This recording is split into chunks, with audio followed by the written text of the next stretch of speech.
Hello everyone. Okay, so today we are going to do lecture 8 on Partnership Act. हम आज unit 3 start करने वाले हैं. हमारा यूनिट 1 एंड यूनिट 2 कंप्लीट हो चुका है, but we will be starting with unit 3 today. So I hope आपको मेरे lectures पसंद आए. If yes, kindly do like my channel and subscribe my channel. And in case for any doubts or any queries or for the notes, you can join the Telegram channel जिसका link आपको description पे मिल जाएगा. Okay, so आज हम start करने वाले हैं with unit 1, unit 3. I'm so sorry. With unit 3 of partnership. Let's begin. Without wasting any time. चलो जी देखते हैं.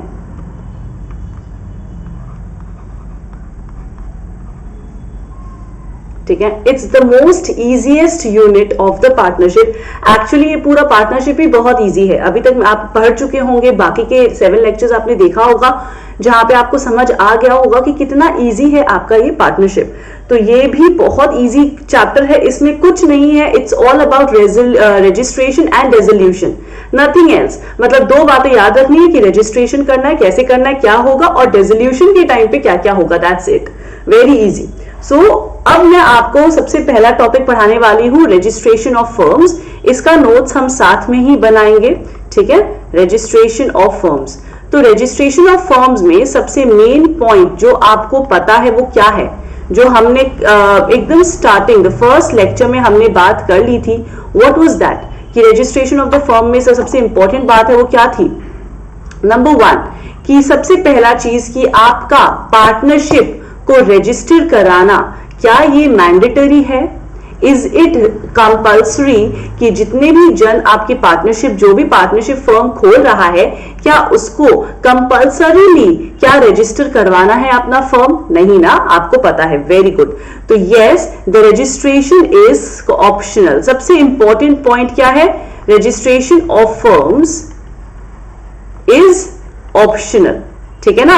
ये आपको, आप अपने चॉइस के ऊपर करोगे. It's not compulsory. गवर्नमेंट आपको कंपल्सरीली नहीं बोल रही है कि जाओ और अपने फर्म्स को रजिस्टर करवाओ, जैसे कि आपका कंपनीज में होता है, एलएलपीज में होता है, जहां पे आपको कंपल्सरीली अंडर द एक्ट आपको रजिस्टर करवाना पड़ता है.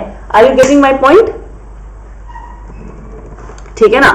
ओके, चलो नेक्स्ट क्या है. अब रजिस्ट्रेशन कैसे होगा ये तो आपको समझ में आ गया. But if you are registering your firms, then what are the process, what is the process, what are the procedures that you need to follow if you are doing it. तो क्या लिखोगे आप? तो अगर आप रजिस्ट्रेशन कर रहे हो, इफ रजिस्ट्रेशन इज डन, ये रजिस्ट्रेशन प्रोसेस लिख लेते हैं.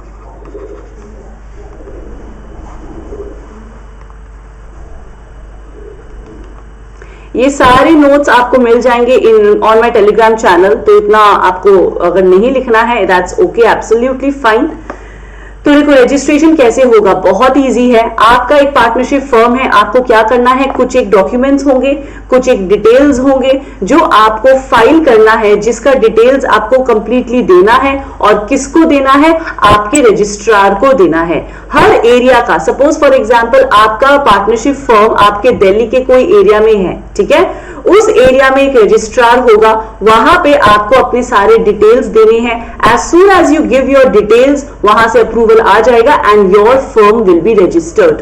इजी, वेरी सिंपल प्रोसेस है. क्या है कि आपको सारे डिटेल्स लेने हैं, सारी एप्लीकेशंस लेने, आई मीन सारे डॉक्यूमेंट्स लेने हैं. उन डॉक्यूमेंट्स को आपको कहां भिजवाना है? सारी डिटेल्स के साथ आपको रजिस्ट्रार को भिजवाना है. ठीक है. तो सबसे फर्स्ट चीज क्या है कि ये क्या होगा, रजिस्ट्रेशन प्रोसेस क्या है? नंबर 1, फर्स्ट प्रोसेस क्या है? Submit the documents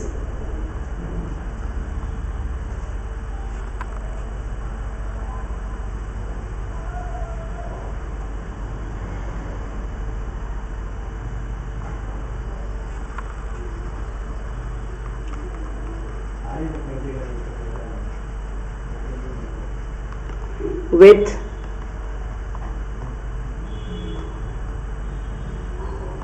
submit the documents in prescribed. मैं नोट्स क्यों बना रही हूं? क्योंकि आपके लिए बहुत हेक्टिक होगा ड्यूरिंग द एग्जाम्स. आप यहीं से रिवाइज करोगे, it will be more than enough. Okay, इसीलिए मैं खुद के नोट्स देती हूं, वरना आप बुक से भी पढ़ सकते हो. Submit the documents in prescribed form with prescribed fee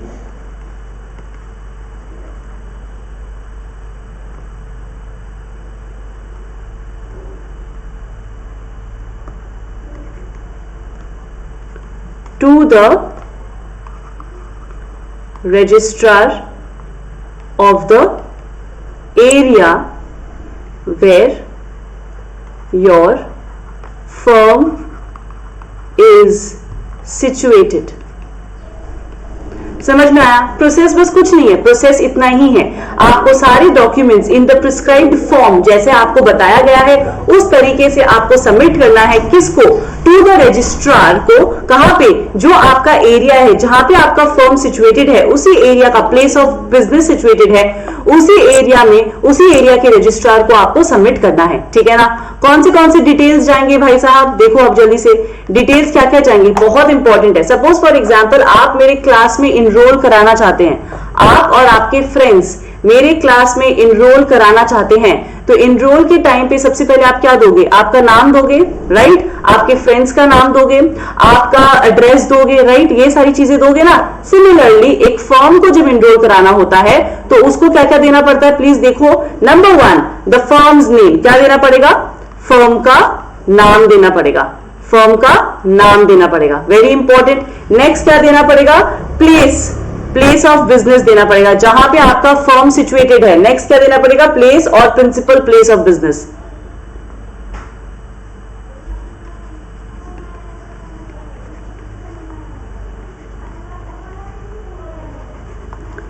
जहां पे आपका मेन बिजनेस का प्रिंसिपल प्लेस है वो आपको उसका एड्रेस देना पड़ेगा। समझ में आ गया? मतलब फर्म का नाम, फर्म का एड्रेस, बात खत्म। नेक्स्ट क्या है? Name of other places. अगर आपका बिजनेस का और भी ब्रांचेस है तो उसका भी एड्रेस आपको देना पड़ेगा। Name of other places where the business is carried, name of other places where business is carried. Next क्या है? नेक्स्ट आपको देना पड़ेगा पार्टनर्स का नाम, आपके पार्टनर्स के नेम्स देने पड़ेंगे और उसके साथ साथ आपके पार्टनर्स कब ज्वाइन किए हैं, date of joining of the partners. अब सपोज फॉर एग्जाम्पल ये क्यों है? Suppose for example A B ने अपना पार्टनरशिप फॉर्म खोला और उन्होंने रजिस्ट्रेशन करवा लिया। 6 महीने के बाद सी एंटर करता है, तो जब सी एंटर करेगा तो उसका भी नाम रजिस्टर में डालना पड़ेगा, राइट? तो उसका नाम के साथ उसका डेट ऑफ ज्वाइनिंग आपको रजिस्ट्रार तक पहुंचाना पड़ेगा कि देखो नया पार्टनर आया है, ये इसका डेट ऑफ ज्वाइनिंग और इसका नाम है। समझ में आया ना? फिर क्या लिखना आपको? Address of the partners. Clear हुआ? आपका जो पार्टनर का एड्रेस है वो। और लास्ट है आपका ड्यूरेशन। अब कौन मुझे बताएगा कि ड्यूरेशन ऑफ द फर्म का मतलब क्या होता है? अब आपने अपना बिजनेस खोला है, बंद करने के लिए तो नहीं खोला होगा, तो ये जो ड्यूरेशन बताया गया है ये क्यों आता है, कौन से सिचुएशन में आता है? याद रखना, जब हमारा फिक्स्ड ड्यूरेशन वाला पार्टनरशिप होता है, मैंने आपको टाइप्स ऑफ पार्टनरशिप में करवाया था, पार्टनरशिप एट विल नहीं, जब फिक्स्ड ड्यूरेशन वाला पार्टनरशिप होता है जहां पे फॉर एग्जांपल 2 इयर्स हो गए या आपने कोई पर्टिकुलर अंडरटेकिंग के लिए बिजनेस खोला है, तो वो पर्टिकुलर अंडरटेकिंग जैसे ही खत्म हो जाएगा वैसे ही आपको बिजनेस बंद करना पड़ेगा। समझ में आया? तो वैसा ही अगर कोई पार्टनरशिप आपने खोला है जो कोई पर्टिकुलर साल के लिए खोला है, कोई पर्टिकुलर टाइम के लिए आपने खोला है, तो उसका ड्यूरेशन आपको यहां पे देना पड़ेगा ड्यूरेशन ऑफ द फर्म में। ठीक है ना? ये हर फर्म के लिए नहीं होता है, सिर्फ उसी के लिए होता है जब आप कोई पर्टिकुलर ईयर के लिए खोलते हो, कुछ एक वक्त के लिए खोलते हो, हमेशा के लिए नहीं। तो अभी तक आपने रजिस्ट्रेशन में सारी बातें समझ गए कि रजिस्ट्रेशन कैसे होगा और क्या क्या डिटेल्स देना है। बहुत इजी डिटेल्स है, डिटेल्स याद करने में ज्यादा टाइम नहीं लगना चाहिए बिकॉज इट्स वेरी इजी। ठीक है, लेट्स मूव फर्दर। अब आगे बढ़ते हैं। आगे क्या है आपका रजिस्ट्रेशन में, प्लीज देखना आगे क्या है। सॉरी,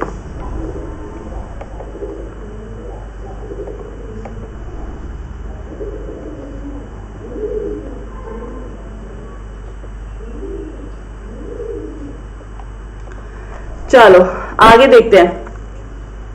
अब वेरी इंपॉर्टेंट, ये सारे ऊपर के जितने भी डॉक्यूमेंट्स, जितने भी डिटेल्स दिए थे, ये सारे डिटेल्स को साइन करना पड़ेगा। कौन साइन करेगा? All the partners will sign the details that has been provided, that's it. each person signing the statement shall also verify it in a prescribed manner. Each partner shall sign the statement and verify it. मतलब कि जो मैंने कहा है सच कहा है, जो details दिया है सच दिया है, और सच के सिवा कुछ नहीं कहा है। समझ में आया ना? तो आप क्या करोगे? Each partner shall sign the statement and verify it in the prescribed manner, और उसको वेरीफाई करेंगे। क्लियर? जैसे कहा गया है उस तरीके से उसको वेरीफाई करेंगे। नेक्स्ट क्या आपको कहता है कि आपके partnership firm, suppose for example मैं और आप मिलकर एक पार्टनरशिप फर्म खोल रहे हैं, और मैंने पार्टनरशिप फर्म का नाम कुछ ऐसा रखा है, सरकार की समथिंग, सरकार की दुकान, सपोज फॉर एग्जांपल सरकार की दुकान। तो सी दिस वर्ड सरकार क्या बताएगी? अगर आम जनता होगा उनको क्या लगेगा कि ये गवर्नमेंट की है? लग सकता है ना, आम जनता को लग सकता है। सपोज फॉर एग्जांपल कोई अमेरिकन पर्सन है, उसने अपना पार्टनरशिप खोला है रॉयल ब्रिटिश समथिंग सपोज, तो ये रॉयल ब्रिटिश से क्या समझ में आएगा कि ये ब्रिटिश की है? आपको मेरी बात समझ में आई? तो लॉ कहती है कि जब आप अपना पार्टनरशिप का नाम रखना चाहते हो तो उस नाम में ना आपका कोई भी ऐसा वर्ड यूज नहीं होना चाहिए जो डिनोट करेगा कि वो गवर्नमेंट से रिलेटेड है। ठीक है? तो देखो, the firm name shall I am very sorry, the firm name shall not contain क्या कंटेन नहीं करेगा? Any names like for example crown. Crown क्योंकि आपके ब्रिटिश में क्राउन होता था, एम्परर होते हैं, राइट? एम्परर, किंग, क्वीन, ये सारी चीजें आपकी फर्म के नेम पे नहीं होगा जो एक्सप्रेस करेगा, etcetera, which implies approval or patronage of the government, which implies approval or patronage मतलब उनके छत्र छाया में आप कर रहे हो, patronage of the government, समझ आया? उनके छत्र छाया में।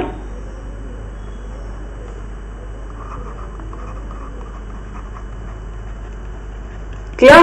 तो ये सारे वर्ड्स आपके होने नहीं चाहिए। क्लियर हो गया? समझ में आया?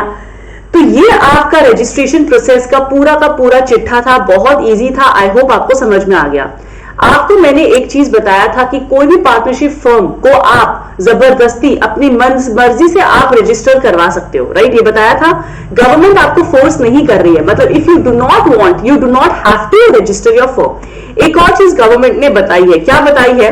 कि जब आप रजिस्टर करवा रहे हो ना, सपोज फॉर एग्जाम्पल आपका 3 पार्टनर्स है, प्लीज यहां ध्यान से सुनना। 3 पार्टनर्स है, इसमें से 3 पार्टनर्स ने पार्टनरशिप खोला है, इसमें से सी को ना रजिस्टर करवाना है। She wants to get the partnership firm register, लेकिन ए और B does not want, A और बी को नहीं चाहिए, डज नॉट वांट। ठीक है ना? तो इस केस में क्या होगा? सी कैन नॉट फोर्स। यहां पे आपको म्यूचुअल कंसेंट चाहिए, सबका कंसेंट होगा तो ही पार्टनरशिप फर्म रजिस्टर होगी, नहीं तो किसी को भी फोर्सफुली आप रजिस्टर नहीं करवा सकते। समझ में आया? फोर्सफुली आप नहीं करवा सकते। क्लियर? बहुत बढ़िया। अब एक और चीज मेरे को छोटी सी आपको बतानी है। सपोज फॉर एग्जाम्पल कि अगर आपको नाम रखना है, सपोज फॉर एग्जाम्पल आपका कोई ऐसा बिजनेस है जहां पे किंग आपको रखना है, क्वीन आपको रखना है फॉर एग्जाम्पल, तो ये अलाउड कर सकता है गवर्नमेंट। आपको क्या चाहिए? आपको सिंपली एक कंसेंट चाहिए इन राइटिंग। क्या चाहिए? आपको एक कंसेंट चाहिए इन राइटिंग। मेरी बात समझ में आ गई? अगर आपको ये सारे नाम्स रखने हैं, नेम्स रखने हैं, तो आप गवर्नमेंट के पास जाओ और आप उससे क्या ले लो? आप उससे कंसेंट ले लो लिखित में। क्लियर हो गया? एकदम बढ़िया। चलो, बहुत अच्छा, बहुत ही ज्यादा अच्छे। अब एक और चीज मुझे बतानी है आपको।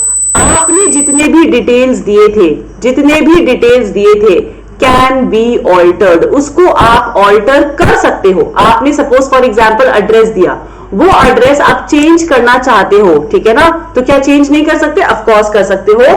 तो क्या करोगे आप? ये आपका जितना भी डिटेल्स है वो आप ऑल्टर करवा सकते हो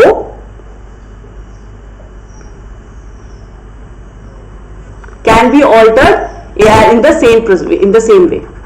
मतलब क्या करोगे,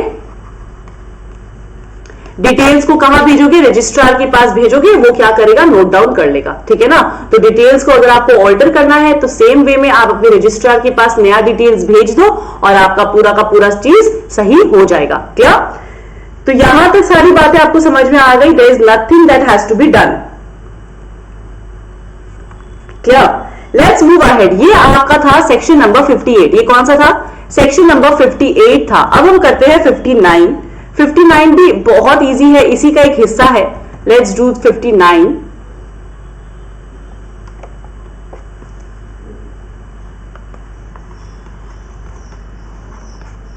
ठीक है, अब 59 करते चलिए।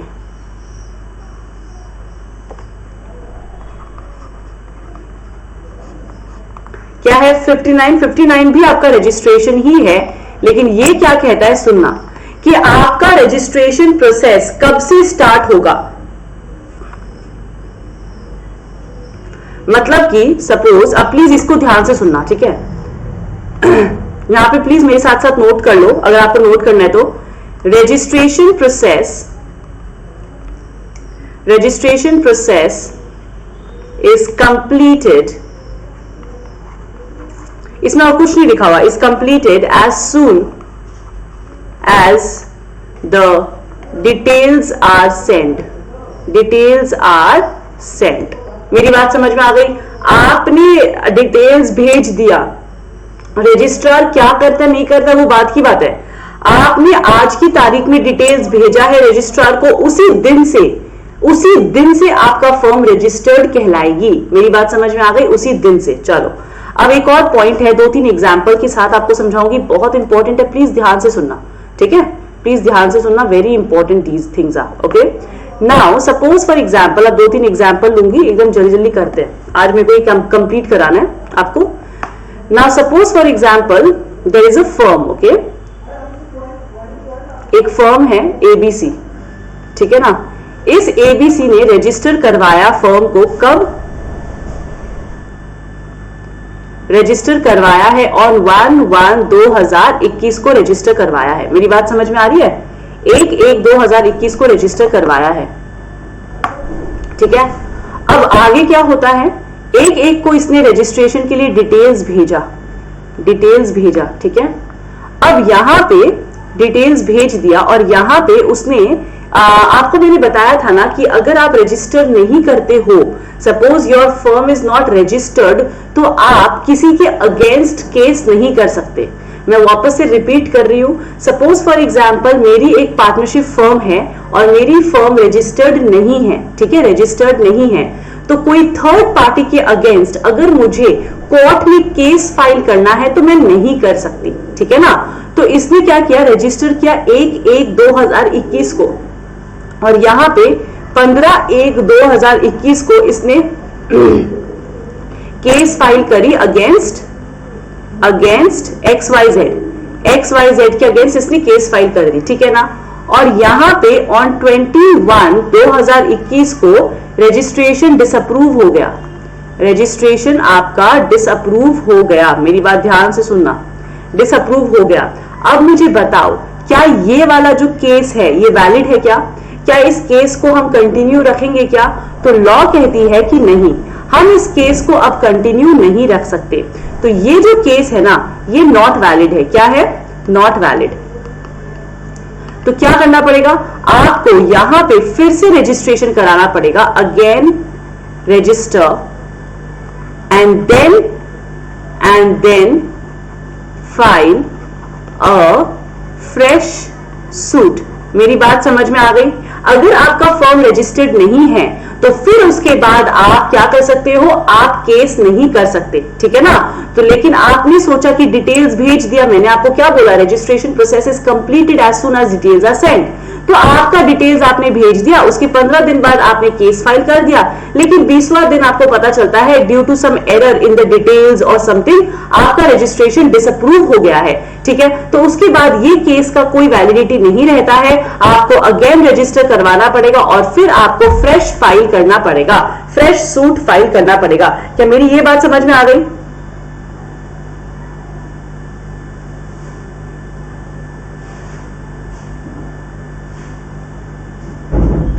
समझ में आया? तो क्या लिखोगे?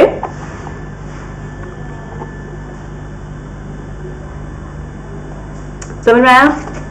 तो यहां पे आप लिखोगे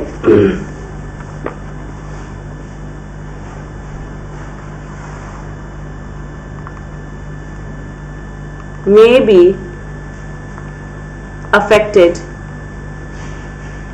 even after suit is filed. ठीक है ना? So in case, hence it's necessary to withdraw the case and register again, then file a fresh suit. समझ में आया? मतलब कि पहले विड्रॉ कर लो और फिर आप फ्रेश सूट को फाइल करो. क्लियर? बराबर? चलो, बहुत बढ़िया. यहां तक आपको समझ में आ चुका है. एक और छोटा सा सेक्शन है जो आपके बुक में एड ऑन किया गया था फ्यू अटेम्प्ट्स बिफोर. तो ये है आपका सेक्शन 59A. सेक्शन 59A क्या कहता है? अब मेरी बात ध्यान से सुनना. अगर सपोज फॉर एग्जाम्पल आपका एक फर्म है ABC. ABC ने ओपन किया था 2005 में अपना बिजनेस. ठीक है ना? अपना बिजनेस ओपन किया था, बट इन लोगों ने रजिस्टर नहीं करवाया. But they did not register themselves. मेरी बात समझ में आ रही है? But did not register. Clear? अब होगा क्या? 2005 में करवाया था, आज 2020 है. 2020 में क्या हुआ? इन लोगों ने सोचा क्यों ना रजिस्टर करवा ले. तो they thought of registering their firms. तो यहां पे दे वांटेड टू रजिस्टर. ठीक है ना? अब मुझे बताओ, 15 साल तक ये फर्म एकदम काम कर रही थी, एकदम स्टैंडिंग थी और बहुत बेहतरीन काम कर रही थी. 15 साल का गुडविल भी बनाया था. अगर ये 2020 का डेट लेके करेंगे तो इनकी फर्म तो न्यू कहलाएगी. मेरी बात समझ में आ गई? न्यू कहलाएगी. तो वो जो चीज पुराना, इतना पुराना जो इनको जो एक गुडविल मिलना था वो मिलेगा नहीं. आपको मेरी बात समझ में आ रही है? तो लॉ कहती है कि अगर आपको बैक डेट में रजिस्टर करवाना है, you can do so. Please यहां देखना. लॉ कहती है कि अगर आपको बैक डेट में can register in the back date, can register with a back date.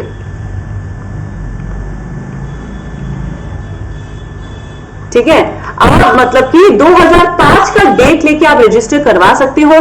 बस आपको पेनल्टी देनी पड़ेगी. आपकी पेनल्टी क्या है? ₹100 पर ईयर. आपको एक छोटी सी पेनल्टी देनी पड़ेगी, दैट इज ₹100 पर ईयर. और फिर आप क्या कर सकते हो?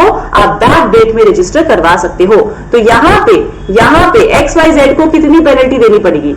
यहाँ पे ABC को पेनल्टी कितनी देनी पड़ेगी? 100 इंटू 2020 माइनस 2005 कितने होते? 15 years.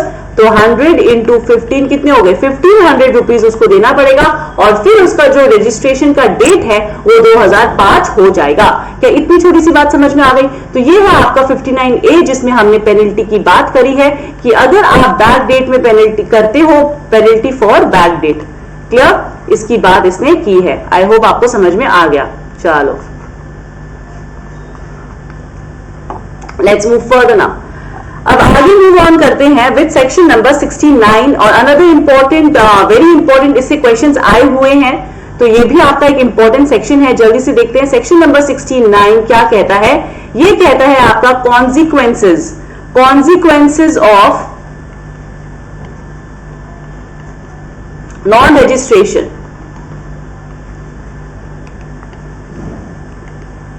Clear? Consequences of non registration. और ये क्या कहता है? जल्दी से देख लेते हैं. अब मैंने आपको कहा था कि रजिस्ट्रेशन करना is not compulsory, it is optional. मैंने कहा ना. तो वैसे ही आपके इंग्लिश लॉ भी है. हमारे लॉ के अंदर इट इज ऑप्शनल. तो आपका इंग्लिश लॉ भी है. इंग्लिश लॉ मतलब बाहर की लॉ जो होती है. इंग्लिश लॉ में आपका फर्म का रजिस्ट्रेशन कंपल्सरी किया गया है. Registration of firm is compulsory. मेरी बात समझ में आ रही है? Registration of firm is compulsory. ठीक है? लेकिन इंडियन लॉ क्या कहता है? इंडियन लॉ आपका कहता है कि it is optional. Indian law आपका ऑप्शनल कहता है। तो अब मेरी बात ध्यान से सुनो, इंडियन लॉ इसको ऑप्शनल कहता है, लेकिन ऑप्शनल के साथ साथ आपको ना इतने साइड इफेक्ट्स देगा कि आप न चाहते हुए भी आप उसको रजिस्टर करवाओगे। साइड इफेक्ट्स क्या देगा? वो आपको कहेगा कि आप अगर रजिस्टर नहीं हो कोई बात नहीं, लेकिन आप ये नहीं कर सकते, आप वो नहीं कर सकते। इस तरीके से आपको बहुत सारे कॉन्सिक्वेंसेस देगा ऑफ नॉन रजिस्ट्रेशन। उस कॉन्सिक्वेंसेस की वजह से ना आप वॉलंटरीली जाके खुद को रजिस्टर करवा लोगे। मेरी बात समझ में आ गई? तो वो सारी जो आपके जो कॉन्सिक्वेंसेस है ऑफ डिसेबिलिटीज है, वो सारे आज हम यहाँ पे डिस्कस करने वाले हैं। बहुत इजी है और बहुत इंपॉर्टेंट है, प्लीज देखो। तो ऐसा जो आपको जो प्रेशराइज किया जाता है ड्यू टू कॉन्सिक्वेंसेस, वो कॉन्सिक्वेंसेस क्या है? तो प्लीज यहां देखो, कॉन्सिक्वेंसेस ऑफ नॉन रजिस्ट्रेशन।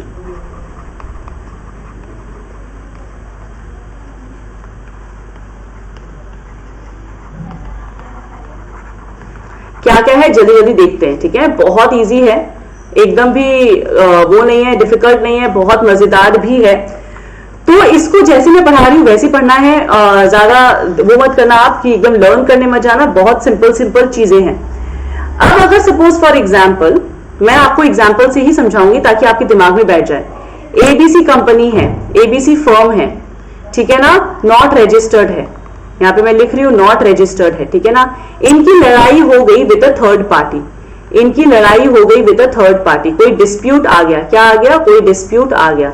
अब मेरी बात सुनना, इनको ये डिस्प्यूट सॉल्व करने के लिए इनको कोर्ट में जाना है, इनको कोर्ट में जाना है, सूट फाइल करनी है, सूट फाइल करनी है। क्या ये कर सकते हैं? क्या नहीं कर सकते? क्या मेरी बात समझ में आ गई? तो ये सूट फाइल नहीं कर सकते। तो यहां पे क्या है? फर्स्ट कॉन्सिक्वेंसेस है can not file suit against the third party. अगर आप रजिस्टर्ड नहीं हो तो आप थर्ड पार्टी के अगेंस्ट सूट फाइल नहीं कर सकते। दैट्स इट, और कुछ नहीं लिखा है इसके अंदर। मेरी बात समझ में आ गई? पहला चीज। दूसरा चीज देखो, नंबर 2 एग्जाम्पल। अब सपोज फॉर एग्जाम्पल एबीसी है, नॉन रजिस्टर्ड है, ठीक है। इसका पार्टनर है ए। ये कौन है? ये इसका पार्टनर है। इसका डिस्प्यूट हो गया, इसका डिस्प्यूट हो गया, फर्म के रिलेटेड ही हुआ है, डिस्प्यूट विद XYZ और any other third person, any other third party. तो अब लॉ कहती है कि फर्म तो फाइल कर ही नहीं सकती थी, अब इसको कोर्ट में जाके फाइल करना है, केस फाइल करना है। क्या कर सकती है? नहीं कर सकती। I am very sorry, I think I got some cold now. अब लॉ कहती है कि ये पार्टनर भी ना कोर्ट में केस नहीं कर सकती, कैन नॉट फाइल सूट। मेरी बात समझ में आ गई? देखो एग्जाम के टाइम पे very easy, these notes will be very easy for you all to revise. मैं एकदम शॉर्टकट में लिख रही हूं ताकि आपको पढ़ना नहीं पड़े, एकदम डायग्राम देख के आपको समझ में आ जाए। तो ये पार्टनर भी अदर थर्ड पर्सन के अगेंस्ट कोर्ट में फाइल सूट नहीं कर सकता। क्लियर? चलो नेक्स्ट समझते हैं, बहुत इंपॉर्टेंट है, इसको ध्यान से देखो, इसको आपको समझ में दिक्कत आएगी। नाउ सपोज एबीसी एक फर्म है, नॉट रजिस्टर्ड, ठीक है ना। अब क्या हुआ, इनके अगेंस्ट कुछ केसेस चले, कोई और तो कर ही सकता है ना, समझना मेरी बात। थर्ड पार्टी है, थर्ड पार्टी इसके अगेंस्ट कुछ केस फाइल किया, थर्ड पार्टी कर सकती है। मेरी बात सुनना, थर्ड पार्टी कर सकती है। थर्ड पार्टी ने एबीसी फर्म के अगेंस्ट केस फाइल किया केस फाइल, और केस फाइल में क्या हुआ, इनका कुछ क्लेम्स आ गया, इनको कुछ क्लेम्स पे करने पड़ेंगे, मतलब कि फाइल करने के बाद हार गए, हारने के बाद इनको कुछ पैसे देने पड़ेंगे। तो पैसा सपोज फॉर एग्जाम्पल ₹100 है, ठीक है ना। अब लॉ कहती है ₹1000 है, सपोज लॉ कहती है कि अब सिंस ये रजिस्टर्ड नहीं है, सिंस ये थर्ड पार्टी इनके अगेंस्ट केस फाइल किया है और इनको पेमेंट करना है 1000, तो लॉ कहती है कि since he is not registered he can not set off, लिखो cannot set off claims, cannot set off claims, मतलब आपको कोई रिलीफ नहीं मिलेगा to set off this claim. अब आप बोलोगे मैम सेट ऑफ का मतलब क्या होता है, तो मेरी बात ध्यान से सुनो, जब आप अपना पीएल बैलेंस शीट बनाते हो, प्रॉफिट एंड लॉस बनाते हो, वहां पे आप किस तरीके से बनाते हो अपना प्रॉफिट एंड लॉस, प्लीज यहां देखना। आप अपना प्रॉफिट एंड लॉस कैसे बनाते हो, प्लीज देखो। आप अपना पीएल बनाते हो, ठीक है, तो पीएल में यहाँ पे आप अपने सारे एक्सपेंसेस लिखते हो ना, रेंट लिखते हो, एक्सपेंसेस लिखते हो, यहाँ पे आप अपना प्रॉफिट लिखते हो ना, सारे जो भी आपके प्रॉफिट्स आते हैं वो लिखते हो आप, है ना। तो इस तरीके से आप क्या करते हो, सारे एक्सपेंसेस को आप क्लेम करते हो ना, प्रॉफिट में से माइनस करते हो, अपने इनकम में से माइनस करते हो, फिर जो पैसा बचता है उसमें आप टैक्स पे करते हो। मेरी बात समझ में आ गई।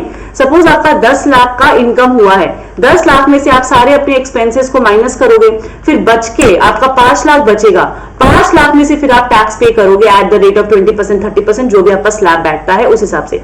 तो 5 लाख में फिर आप क्या करोगे, अपना टैक्स रेट पे करोगे, है ना, ये बात होती है। तो लॉ कहती है कि ये जो आपने 1000 रुपया ऊपर पे किया ना, वो आप यहां पे सेट ऑफ नहीं कर सकते। मतलब बाय लॉसेस लिख के 1000 रुपया, by claim, by dispute, by court cases, यहां पे ये 1000 रुपया आप अपने इनकम में से माइनस नहीं कर सकते, उसको क्लेम नहीं कर सकते, because you are not a registered firm. क्या मेरी बात समझ में आ गई? You are not a registered firm. Clear हुआ ना? तो लॉ ये चीज कहती है। तो अगर आप रजिस्टर्ड नहीं होंगे तो आपको क्या होगा, नहीं मिलेगा। लेकिन अगर ये क्लेम आपका लेस देन 100 रुपीज है, लेस देन 100 रुपीज है, तो आप इसको सेट ऑफ कर सकते हो। अब आप बोलोगे मैम ये क्या है, 100 रुपीज कौन ही सेट ऑफ करेगा, और 100 रुपीज के लिए कौन ही कोर्ट केस करेगा? 100 रुपीज के लिए कोई कोर्ट केस करेगा क्या? इतना दिमाग कौन लगाएगा? तो लेकिन लॉ ने कहा है अगर लेस देन 100 रुपीज है तो आप सेट ऑफ कर सकते हो, अगर मोर देन 100 रुपीज है तो आप सेट ऑफ नहीं कर सकते, मतलब आप क्लेम नहीं कर सकते। क्लियर? क्लियर? चलो लेट्स मूव फर्दर। अब आगे बढ़ते हैं जल्दी से। पॉइंट नंबर, लास्ट पॉइंट है, point number 4। Aggrieved party can not bring action against another party of the firm.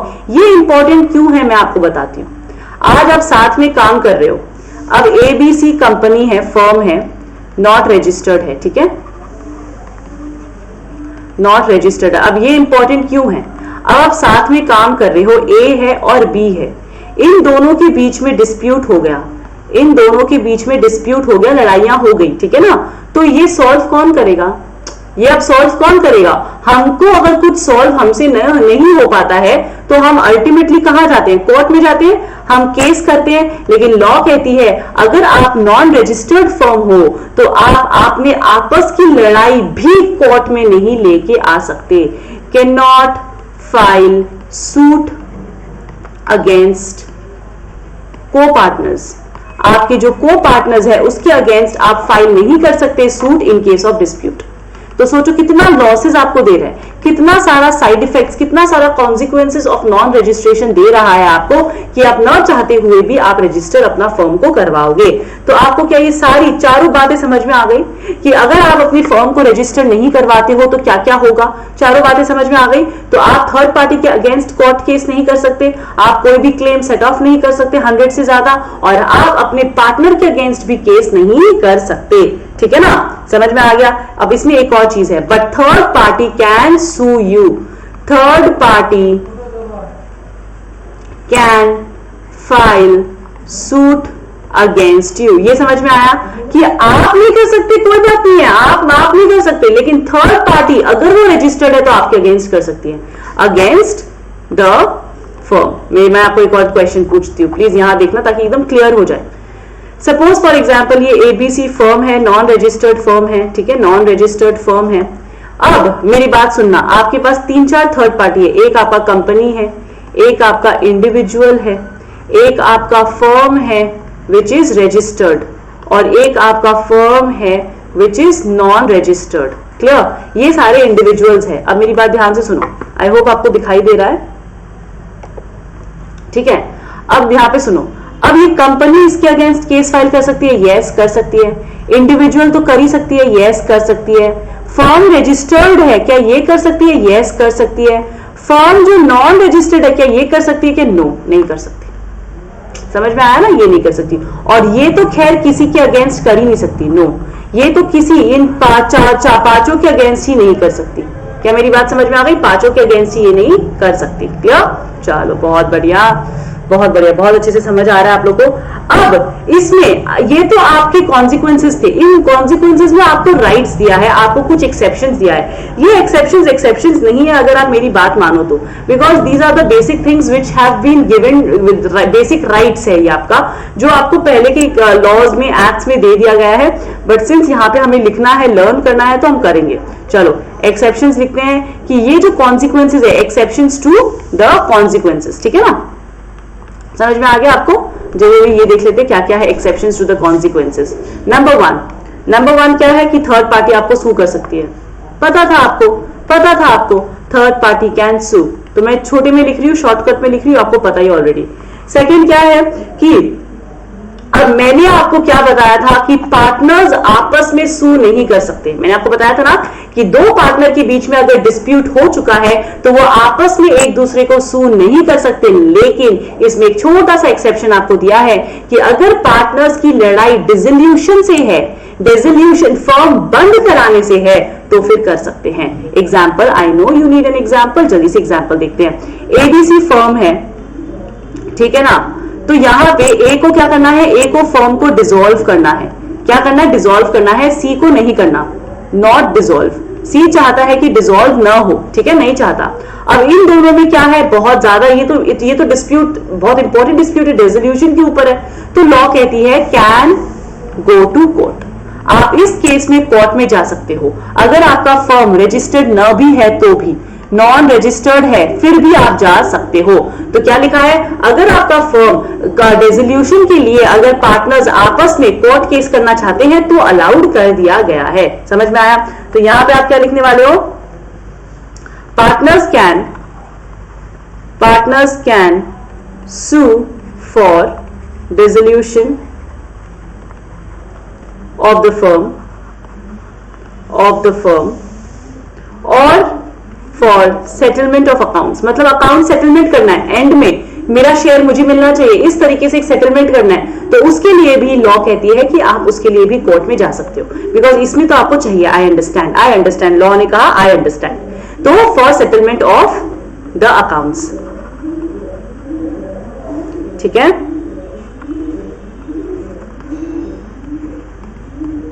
Of the dissolved firm. I hope you all can see me. If not, I'll just push it a bit. Clear? समझ में आया? तो partners can sue for dissolution of the firm or for settlement of the accounts of the dissolved firm. Clear हुआ? Clear? Next क्या है आपका? अब एक और चीज है, ये भी थोड़ा सा देखते हैं। नेक्स्ट क्या है, नंबर थ्री कहता है, सपोज फॉर एग्जाम्पल आपका कोई पार्टनर इंसॉल्वेंट हो गया है। Suppose there is this ABC firm है, ठीक है ना, एबीसी फर्म है। अब हुआ क्या, अब इस एबीसी फर्म में ए बिकम्स इंसॉल्वेंट। ये क्या हो गया, ए बिकम्स इंसॉल्वेंट, ठीक है ना। अब आपको पता है जब इंसॉल्वेंट होता है तो क्या होता है, लिक्विडेशन होता है ना, लिक्विडेशन होता है ना। लिक्विडेशन का मतलब समझते हो कि इसका सारा एसेट्स को आप बेचोगे, बेच के आप क्या करोगे, जितनी भी इसकी लाइबिलिटीज है उसको पे ऑफ करोगे, है ना, ये आपको समझ में आता है। तो इंसॉल्वेंट के केसेस में आपको लिक्विडेशन करना पड़ेगा। लिक्विडेशन के लिए आपको एक ऑफिसर चाहिए होगा। कौन चाहिए होगा, आपको एक ऑफिसर चाहिए होगा। तो लॉ कहती है कि ऐसे केसेस में आप ऑफिसर को असाइन कर सकते हैं। Law allows the assignment of such an officer। बस यही चीज कहता है कि ऐसे केसेस में लॉ कहती है कि मैं आपको ऐसे ऑफिसर को असाइन करने के लिए इजाजत देता हूं, यू कैन, ठीक है ना। क्लियर फॉर द लिक्विडेशन, ठीक है। चलो नेक्स्ट मूव करते हैं। नेक्स्ट क्या है, अरे ये तो बहुत आपको पता ही है कि you can claim right to, इनको क्या दिया है, right to set off claim if it does not exceed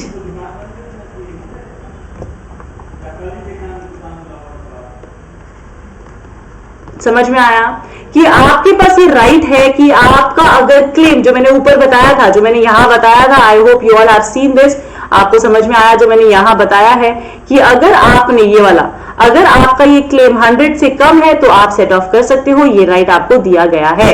तो मैंने आपको क्या बोला, बेसिकली ये राइट नहीं है, ये ऐसे ही दिया हुआ है, दैट्स इट। समझ में आया आपको? क्लियर? तो ये सारे आपके कॉन्सिक्वेंसेस थे, सारे आपके एक्सेप्शंस थे ऑफ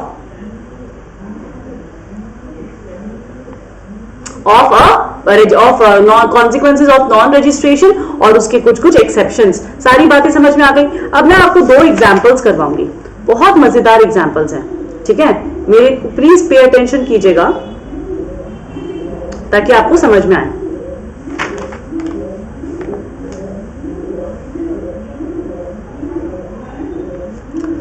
प्लीज यहां पे अटेंशन कीजिए, ठीक है? 2 एग्जांपल समझाऊंगी, दोनों में आपको सारी बातें समझ में आ जाएगी। नाउ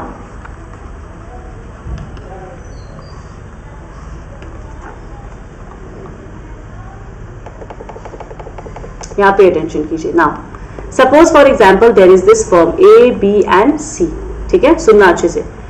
ए बी सी क्या है? पार्टनर्स है, ठीक है? और इनका फर्म नॉन रजिस्टर्ड है, ठीक है? इतना समझ में आया, नॉन रजिस्टर्ड है। अब होता क्या है, ये जो आपका डी दिख रहा है आपको, ये सी दिख रहा है आपको, ही डाइज, ठीक है? ही डाइज, ठीक है?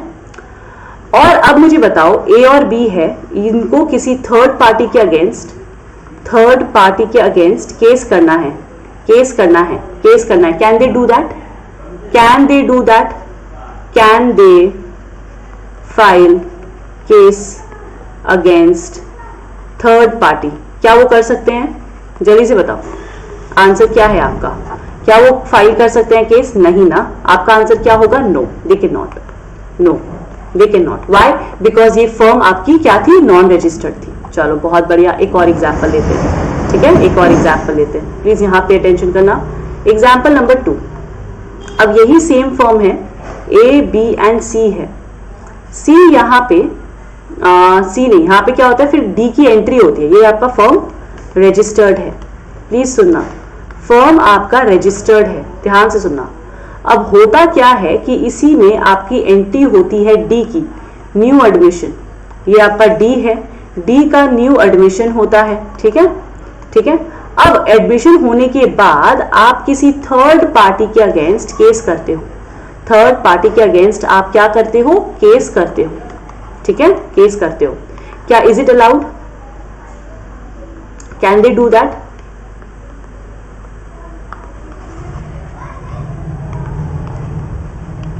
वैलिड है क्या? जल्दी से बताओ, आप खुद सोचो क्या होगा।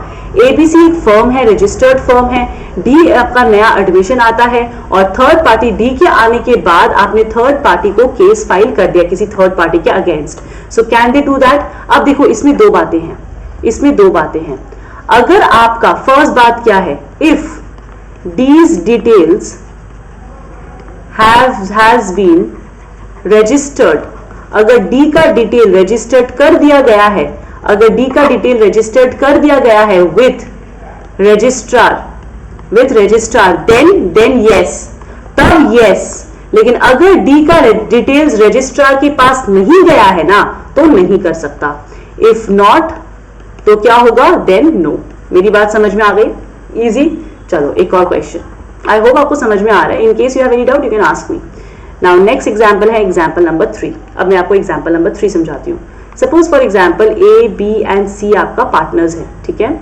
अब हुआ क्या, ये आपका सी क्या हो गया, he dies and it was a registered firm. ये आपका रजिस्टर्ड फर्म था, रजिस्टर्ड फर्म था और सी मर गया, ठीक है? सी के मरने के बाद इनको किसी थर्ड पार्टी के अगेंस्ट केस फाइल करना है, थर्ड पार्टी के अगेंस्ट केस फाइल करना है।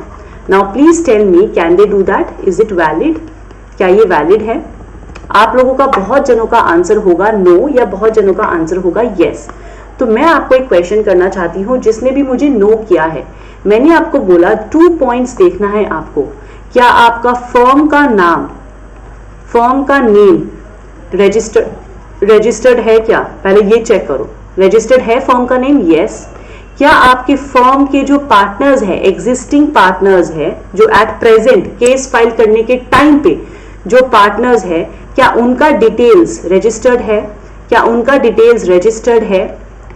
रजिस्टर्ड है? आपका आंसर है यस। यहाँ पे चेक करना प्लीज, यहाँ पे मेरा ABC पार्टनर्स थे और हमने केस फाइल हमने रजिस्टर करवाया था, तो फर्म की डिटेल्स के साथ साथ A और B का डिटेल्स है ना उसके पास।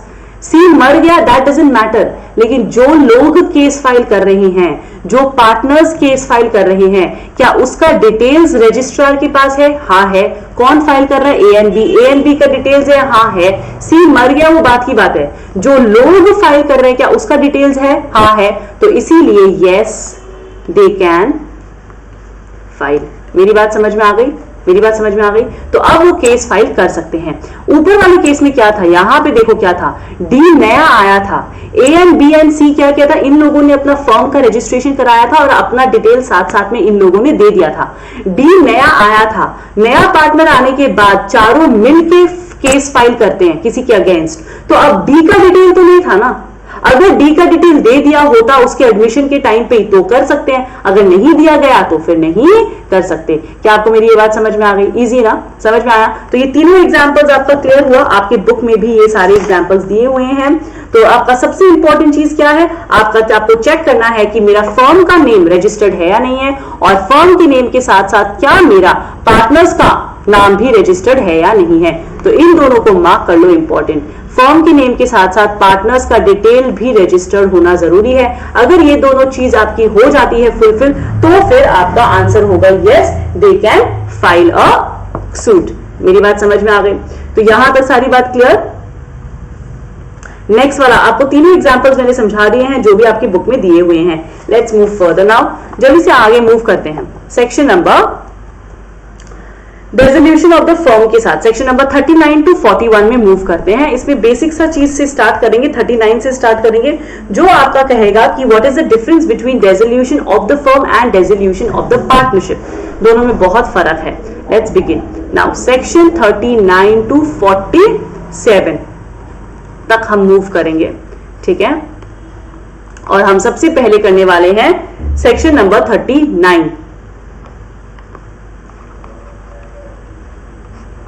क्या है ये? रेजोल्यूशन का इंट्रोडक्शन, राइट, के बारे में पढ़ेंगे। आई होप आप सब पे अटेंशन कर रहे हो। प्लीज मेरे साथ साथ पे अटेंशन कीजिएगा। डू नॉट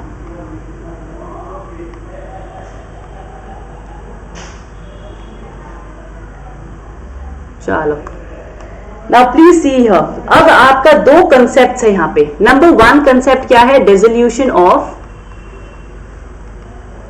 फर्म, और दूसरा क्या है? प्लीज सुनना, रेजोल्यूशन ऑफ पार्टनरशिप। मैं दोनों को आपको जिस्ट में समझाती हूं, फिर हम डिफरेंसेस करेंगे, ठीक है। रेजोल्यूशन ऑफ द फर्म का मतलब होता है कि आपका जो बिजनेस है ना, पूरा का पूरा बिजनेस ही क्या हो रहा है? वाउंड अप हो रहा है। बिजनेस आपका वाउंड अप हो रहा है। ध्यान से सुनना, पूरा बिजनेस आपका बंद हो रहा है। पार्टनरशिप में क्या होता है?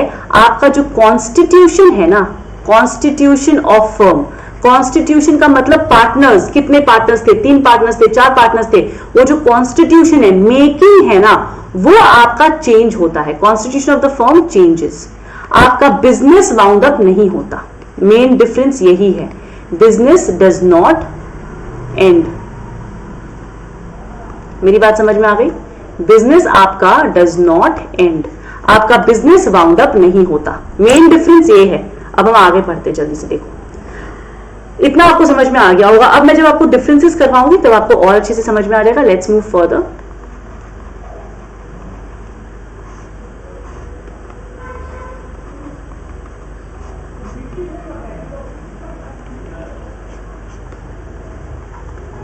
यहाँ पे मैं डीओपी और डीओएफ लिख रही हूं। आई होप आपको समझ में आ जाएगा, ठीक है।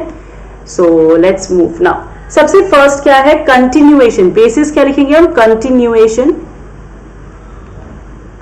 Continuation of business. तो फर्म के केसेस में क्या मेरा बिजनेस कंटिन्यू रहता है क्या? It no. तो कंटिन्यूएशन नहीं रहता, नो। और पार्टनरशिप के against yes. Continuation of business में क्या रहेगा? यस। कंटिन्यूएशन ऑफ बिजनेस में आपका जब फर्म डिसॉल्व होता है, जब फर्म आपका बंद होता है, तो कंप्लीटली वाउंड अप हो जाता है, कंप्लीटली वाउंड अप हो जाता है। और लेकिन पार्टनरशिप में आपका नो वाइंडिंग अप, आपका वाइंडिंग अप नहीं होता। मेरी बात समझ में आ गई? शॉर्टकट में लिख रही हूं ताकि एग्जाम के टाइम पे रिवाइज करने में इजी हो। Let's move further. आगे क्या है? नंबर 2 है वाइंडिंग अप, वही चीज, सेम चीज है। क्या है कि यहां पे जब आप वाइंड अप करते हो, यहां पे आपका यस वाइंड अप होता है, यस वाइंड्स अप, और साथ ही साथ आपके एसेट्स के साथ क्या होता है? एसेट्स के साथ क्या होता है? आपका एसेट्स रियलाइज होता है, एसेट्स आपका रियलाइज होता है। प्लीज इस डिफरेंस को अच्छे से समझना, और मैं आपको इसके भी समझाती हूं। यहां पे no does not wind up, आपका वाइंड अप नहीं होता,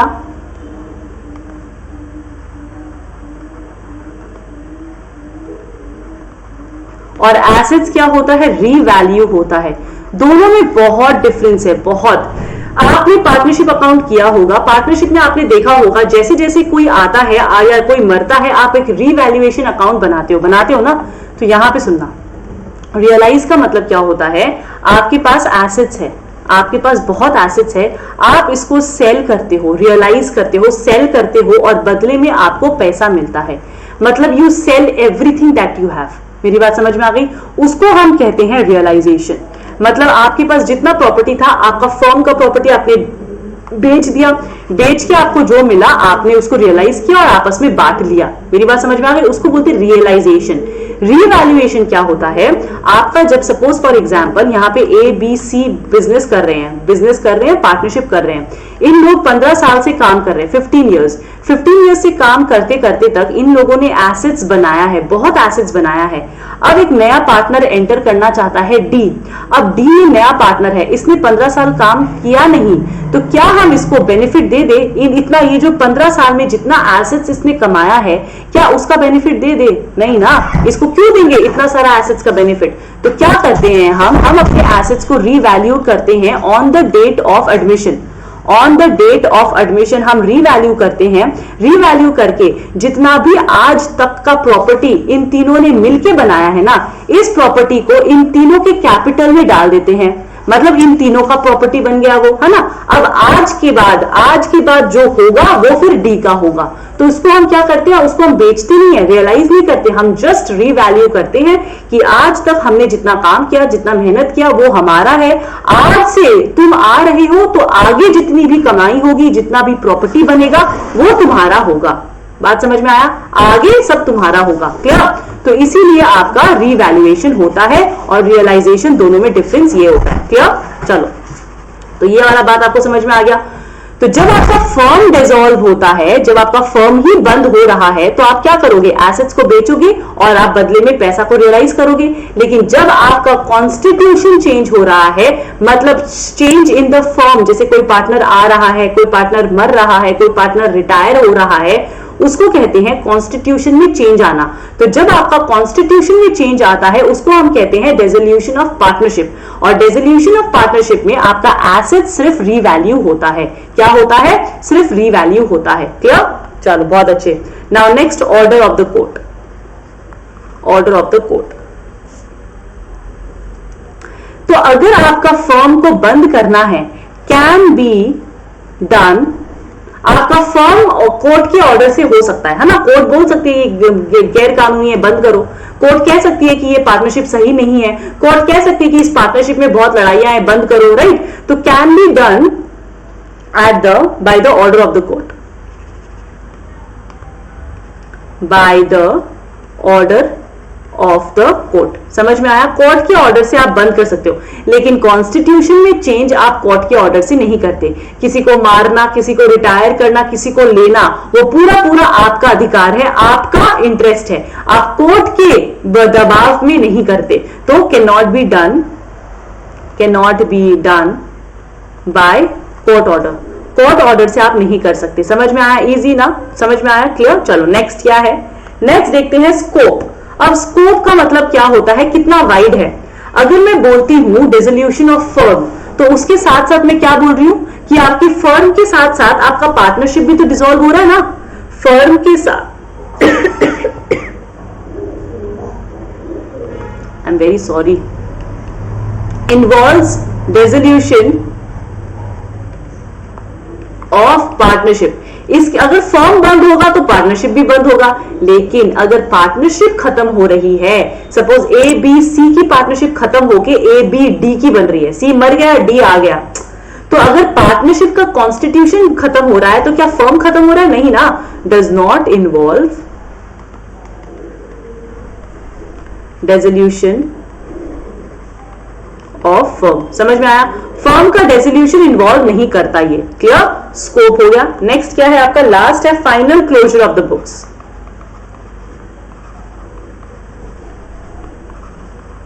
ठीक है ना? Final closure of the books क्या बोलता है कि यहां पे आपका बुक्स फाइनली क्लोज हो जाता है। तो यहां पे क्या लिखोगे? Involves final closure of the books, involves final closure of the books, right? आपका बुक्स क्लोज हो गई ना, फर्म बंद हो गया तो फिर आगे थोड़ी ना बुक्स कंटिन्यू रहेगा, तो involves final closure of books. लेकिन इसमें क्या है? Does not, right? Does not involve final closure of the book.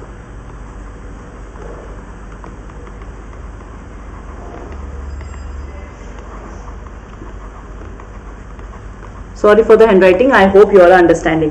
समझ में आया आपको? तो ये था आपका dissolution of the firm and the partnership का डिफरेंसेस। आई होप एकदम क्लियर है। तो अभी तक हमने सेक्शन नंबर कौन सा किया है? 58 से हमने स्टार्ट किया था, राइट? 58 किया, 59 किया, 69 किया और हमने फिर क्या किया? 39 किया है बेसिकली, राइट?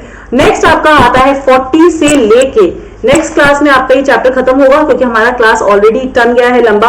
नेक्स्ट वीडियो में आपको मिल जाएगा from section number 40 to 48। Okay, you have in your syllabus it's up to 48 और 49। तो नेक्स्ट सेक्शन में, नेक्स्ट वीडियो में आपको 9 सेक्शंस और मिल जाएंगे। आई होप अभी तक आपको सारी चीजें समझ में आ गई। One more class and your partnership act will be done with. So guys, please continue studying well. अगर आपको कोई भी डाउट्स है, please ask me, you know where to contact me.